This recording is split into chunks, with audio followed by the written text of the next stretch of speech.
सामाजिक विज्ञान के अंतर्गत चैप्टर 3 आवर चेंजिंग अर्थ, ये ज्योग्राफी का चैप्टर है 7th क्लास का, अर्थात हमारी बदलती पृथ्वी।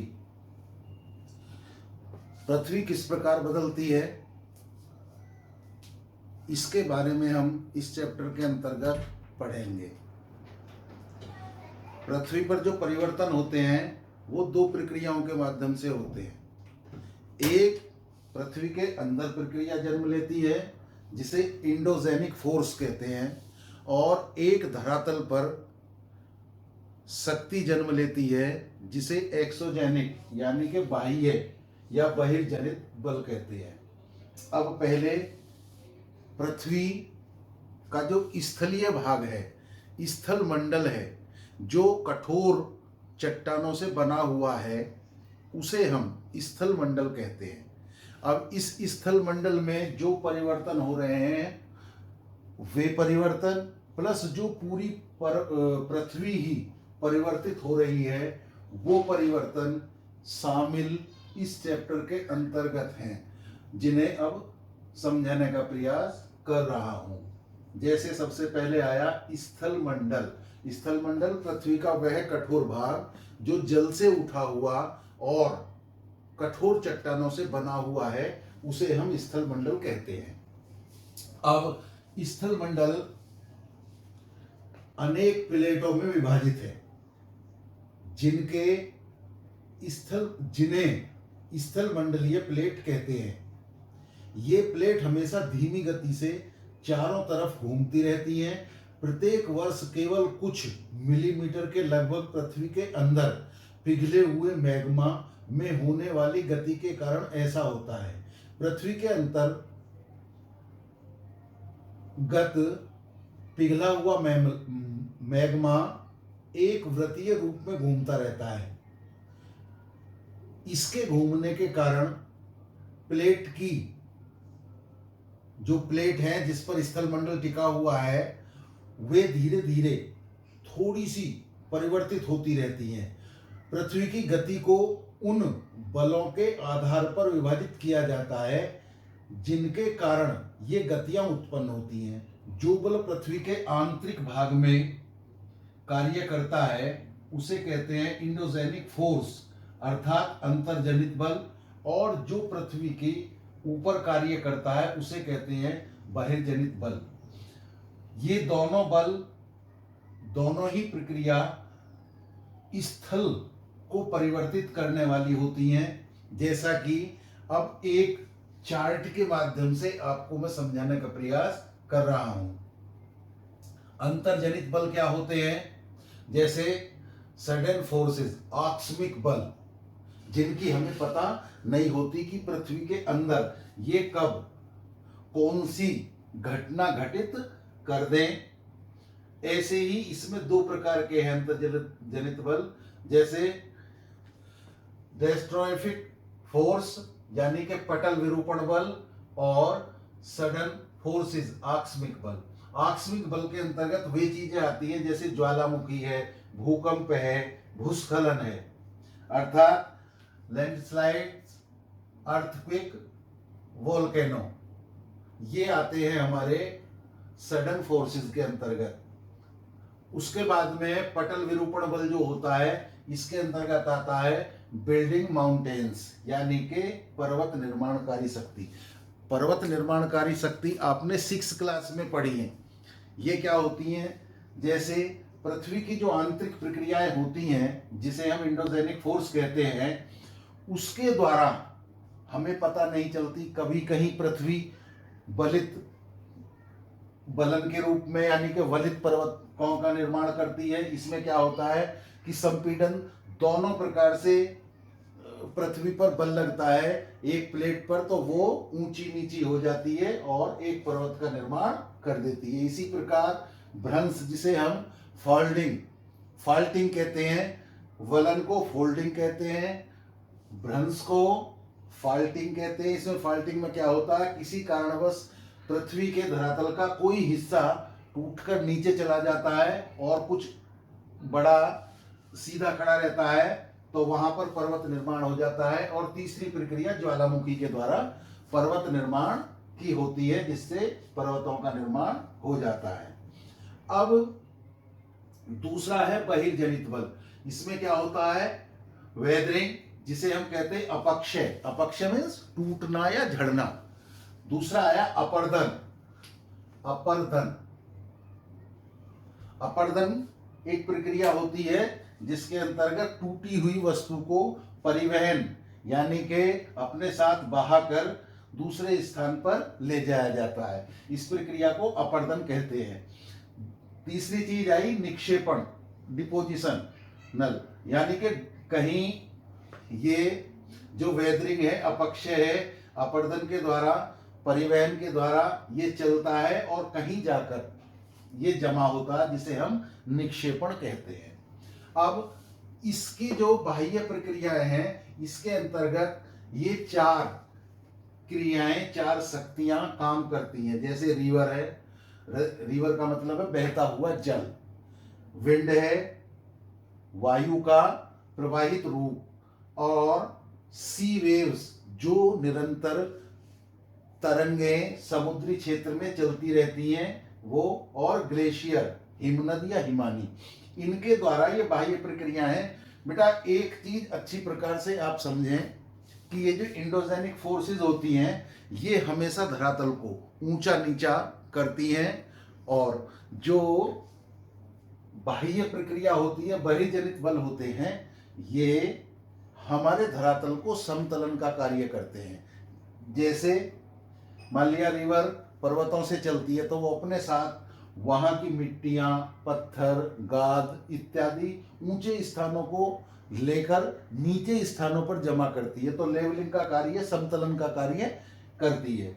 ऐसे ही पवन है, पवन ऊंचे स्थानों पर ऊंची चीजों को अपने साथ, पत्तों को, रेत कण को और बहुत सारी चीजों को अपने साथ लाती है, ऊंचे स्थानों से लेती है और निचले स्थानों पर डाल देती। तो ये समतलन का कार्य करती है। ऐसे समुद्री तरंग, जो तटीय क्षेत्र होता है वहां ऊंचे ऊंचे बहुत सारी कठोर चट्टानें होती हैं जिन पर वो निरंतर अपना प्रहार करती रहती हैं और ऊंचे स्थानों को नीचे की तरफ ले जाती रहती हैं। ऐसे ही हिमनद है, हिमनद कहाँ जमती है? पर्वतों पे। तो पर्वतों का जो ऊपरी भाग होता है वहां से बर्फ की ये नदी होती है, बर्फ ऊपर से नीचे को खिसकता है, तो वो अपने साथ बहुत सारा मिट्टी, कंक्रीट, बड़े बड़े पत्थरों को अपने साथ नीचे की साइड को ले आता है और नीचे लाके जमा करता रहता है। तो ये जितनी भी बाह्य प्रक्रियाएं हैं ये समतलन का कार्य करती हैं पृथ्वी पर।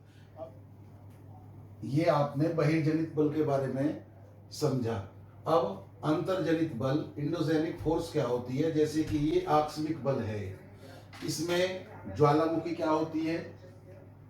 किन्हीं कारणों से जब द्रवित मैग्मा हमारी पृथ्वी के अंदर, जैसे कि आपने पृथ्वी की आंतरिक संरचना पढ़ी, उस आंतरिक संरचना में आपने देखा कि जो पृथ्वी का सेंटर का भाग है, सबसे अंदर का भाग है, वह द्रवित है और वो गति करता रहता है।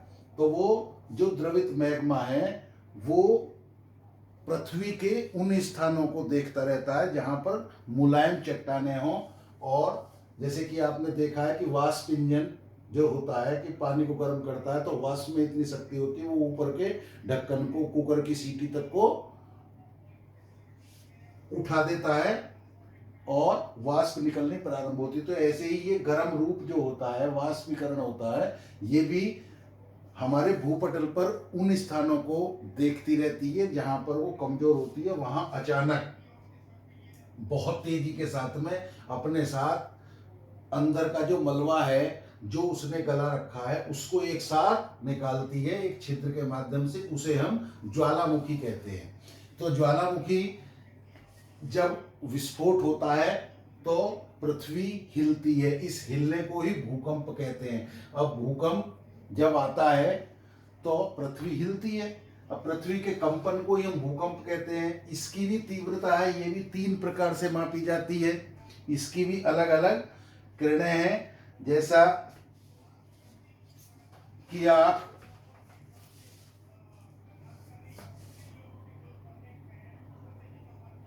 समझ सकते हैं, देख सकते हैं। इसकी तीन प्रकार से, भूकंप की तीन प्रकार से माप होती है। जैसे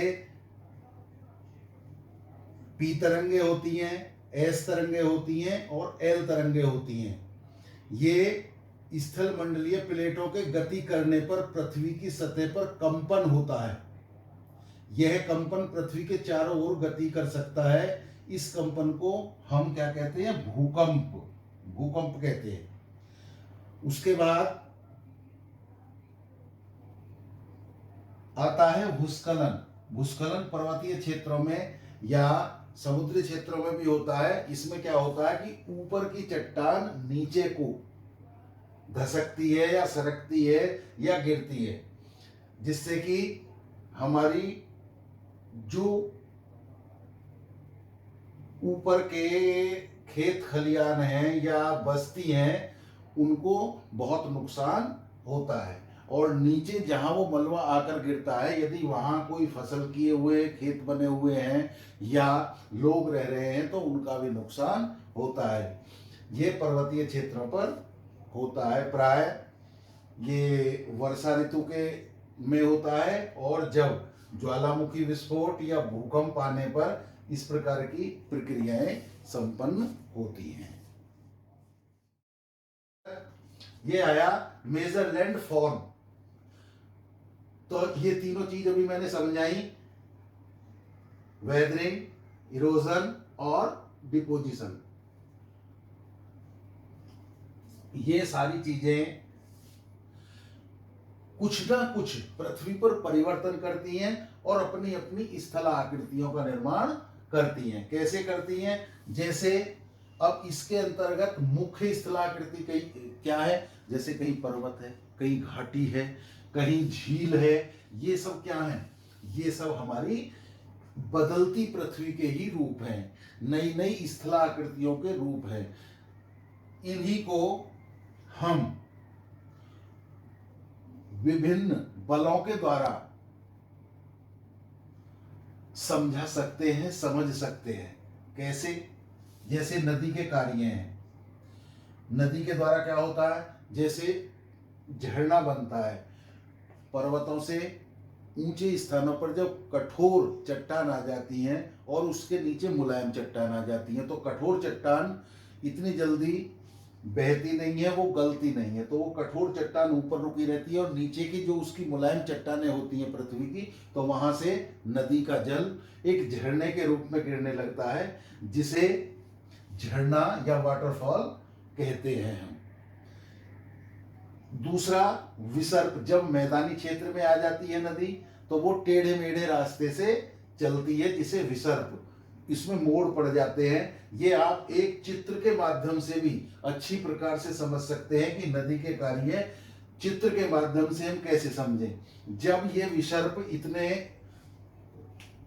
होते हैं, ये मान लिया इस तरह होते चले जाते हैं, तो एक स्थिति ऐसी आती है, ये स्थिति बनती चली जाती है और एक समय ऐसे ही आते आते ये स्थिति इस तरह, मतलब ये चीज बन गई, तो इधर जो ये एरिया रहा ये अलग हो जाता है, जिसे चाप झील कहते हैं, ऑक्सबो लेक, इसे ये बन जाती है ऑक्सबो लेक। फिर उसके बाद में कई बार जब वर्षा अधिक होती है, रेनफॉल ज्यादा होता है, तो क्या होता है, नदी अपने तटीय क्षेत्रों से यानी कि किनारों से बाहर बहनी प्रारंभ हो जाती है। जब वो बाहर बहती है तो अपने साथ उसमें बहुत सारा मलबा होता है, रेत कण होते हैं, पत्तियां होती हैं पेड़ों की, वृक्षों की लकड़ियां होती हैं, महीन और कण होते हैं, बहुत सारा अपने साथ मलबा लेकर वो बहती है। तो जब वो तटों से किनारों से बाहर बहने लगती है तो उस क्षेत्र में वो पानी नदी का फैल जाता है, जिसे हम बाढ़ कहते हैं। जब वो वर्षा खत्म हो जाती है या पानी का वेग कम हो जाता है तो फिर वो पुनः अपनी प्रारंभिक अवस्था में आ जाती है नदी और एक सरिता के रूप में बहने लगती है। लेकिन जो उसने जल बाहर किया किनारों से वो वहीं उस क्षेत्र में जम जाता है, जिससे बाढ़ग्रस्त मैदान का निर्माण होता है। और वो तटबंध जो दोनों तरफ नदी के होते हैं उन्हें तटबंध कहते हैं। इसी के बाद में जब निक्षेपण क्रिया है, होती हैं, तो निक्षेपण माने क्या, जमा करना, छोड़ देना, फिर उसके बस की आगे को ले जाने के लिए उसमें सामर्थ्य नहीं रहती, यहाँ तक परिवहन करती है ये नदी। लेकिन जब निक्षेपण करती है तो डेल्टा का निर्माण करती है। डेल्टा क्या होता है, एक मोर या एक पक्षी के पंजे की तरह होता है। जब नदी का अंतिम अवस्था होती है तो वो कभी इधर को, कभी इधर को, कभी इधर को, इस प्रकार बहना प्रारंभ कर देती है, तो एक पंजे के आकार की स्थला आकृति बन जाती है, जिसे हम डेल्टा कहते हैं।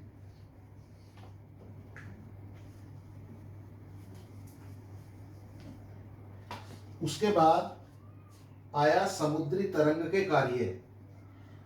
जब निरंतर तूफानों के कारण कभी भी समुद्र का जल शांत नहीं होता, उसमें गति होती रहती है, कभी ज्वार भाटे के माध्यम से, कभी तूफानों के माध्यम से, कभी वायु के वेग के कारण, तो उसमें जो पवन समुद्र में बेरोक ठोक चलती है तो वहां वो अपने साथ जल पर प्रेशर डालती है और वो जल भी उसके साथ में तरंगों के रूप में चलना प्रारंभ हो जाता है।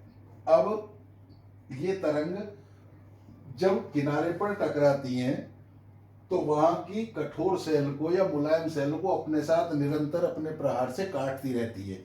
तो इसमें कोई कठोर चट्टान आती है, कोई और कहीं मुलायम आती है, तो मुलायम में जब कठोर चट्टान आ जाती है तो वो निरंतर तरंग उसमें चलती रहती है और उस पर टक्कर लगाती रहती है, तो टक्कर से वहां पर एक गुफा का निर्माण हो जाता है। लेकिन जब वो निरंतर टक्कर चलती रहती है तो फिर वो एक छत्तनुमा आकृति होती है। कुछ समय बाद वो छत भी गिर जाती है, तो फिर वो दीवार के किनारे खड़े हो जाते हैं। इस प्रकार इसको भी अच्छी प्रकार से आप चित्र के माध्यम से देख सकते हैं। उसके बाद आता है हिमनद के कार्य। हिमनद यानी कि जो बर्फ की नदी होती है, जिसे हम हिमानी कहते हैं, वो पर्वतों पर या ऊंचे क्षेत्रों पर पाई जाती है, जहां पर बर्फ जमा रहता है। ये बर्फ जब गति करता है तो इसी को हम हिमनद कहते हैं। ये ऊपर से नीचे की तरफ आता है, तो ये अपने साथ पर्वत पर जो मलबा है या बर्फ के नीचे जिस प्रकार की भी सेले हैं, चट्टान हैं, उनको रगड़ता हुआ, उनको खिसकाता हुआ अपने साथ बर्फ नीचे को ले आता है, और जहां उसका बर्फ का पानी बनना प्रारंभ हो जाता है वहां उन सारी चीजों को छोड़ देता है। तो वहां विभिन्न प्रकार की स्थलाकृति बनती है। जैसे जब वो गहरा ऊपर से बर्फ चलता है तो अपने साथ बहुत गहरा गड्ढा, गहरे गर्त, जिसे हम डीप होल कहते हैं, वो बनाते हैं। फिर क्या बनाते हैं, हिमनद हिमोर, यानी के ग्लेशियल मोरेन बनाते हैं। जहां ये निक्षेपण कार्य होता है वहां बहुत सारे कंकड़, पत्थर और बहुत सारी चीजें बर्फ जमा कर देता है, जहां पानी बनना शुरू होता है, और इसी स्थान पर यू आकार की घाटी भी बन जाती है जब वो ऊपर से नीचे की तरफ आता है। उसके बाद यू आकार की घाटी और फिर हिमोर यानी कि निक्षेपण कार्य यहां समाप्त हो जाता है। Work of the winds. अब विंड्स, जैसा कि आप पवन को समझते हैं कि पवन कहां पर सक्रिय होती है, जहां रेगिस्तान या शुष्क स्थान होते हैं वहां पर पवन, यानी कि जहां मकान नहीं होंगे, जहां पर कोई पेड़ पौधे नहीं होंगे, अर्थात जहां पवन की कोई रुकावट नहीं होगी, तो वहां पवन बड़ी प्रचंड रूप से कार्य करती है। तो ये क्या करती है, जैसे शुष्क क्षेत्रों में प्राय मुलायम चट्टानें पाई जाती हैं, उन मुलायम चट्टानों के अंदर कुछ कठोर चट्टानें होती हैं, तो वो कठोर चट्टानों के ऊपर की जो मुलायम चट्टान होती है उनको उड़ाकर ले जाती है और कठोर चट्टान खड़ी रह जाती हैं। खड़े रहने पर वो एक छत्रक, मशरूम रॉक्स के रूप में खड़ी रह जाती हैं। आप मध्य प्रदेश और राजस्थान के कुछ इलाके में इसे देख सकते हैं जहां छत्रक सेल पाई जाती हैं। बालू टिब्बा अब धीरे धीरे एक स्थान से उड़ाती है, जब रेत को पवन दूसरे स्थान पर जमा कर देती है तो वहां एक रेत का पहाड़ बन जाता है, जिसे हम बालू टिब्बा कहते हैं। निक्षेपण कार्य में लाओस जहां वायु धीरे हो जाती है या उसकी शक्ति कम हो जाती है, क्षीण हो जाती है, तो वहां वो अपने साथ लाए हुए रेत कण जमा कर देती है, जिसे लाओस कहते हैं। और चीन में लाओस का बहुत बड़ा मैदान है। इस प्रकार ये चैप्टर समाप्त हो गया है। इसको आप पढ़ें। पढ़ने के बाद में प्रत्येक चित्र को ध्यानपूर्वक देखकर उसके सभी क्रियाकलाप पूर्ण करें। धन्यवाद।